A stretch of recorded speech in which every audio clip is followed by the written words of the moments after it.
V državnem zboru naše države je 90 predstavnikov ljudstva ali poslancev, vendar imajo stranke, ki jih poslanci zastopajo, različna mnenja o tem, kako bi morali kaj urediti. Če stranka predsednika vlade oziroma premierja nima zagotovljenih več kot polovice glasov, to pomeni, da ne more odločati sama.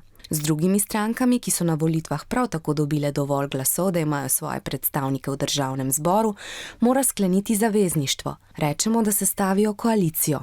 Koalicijske stranke podpirajo druga drugo. V državnem zboru imajo tako večino, saj ob glasovanju vedno zberejo več glasov kot stranke, ki niso v tem zavezništvu in jih imenujemo opozicija. A koalicija, ki jo je vodil premier Marjan Šarec, je imela v državnem zboru zagotovljenih le 42 glasov.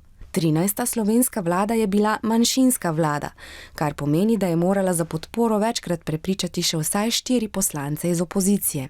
Ker Marjanu Šarcu ključnih ciljev vlade ni uspelo izpeljati z manjšinsko vlado, je presodil, da tako ne more dobro delati, zato je odstopil. Z odstopom predsednika vlade se končuje tudi mandat vseh njegovih ministrov. A to ne pomeni, da bo zdaj v državi zavladal nered in da lahko gredo vsi na počitnice. Do novih volitev oziroma do takrat, ko bomo dobili novo vlado, bodo namreč ministri, predsednik vlade in poslanci še naprej opravljali vse nujne naloge. Torej, vlada je nehala delovati, ker ni imela zadostne podpore.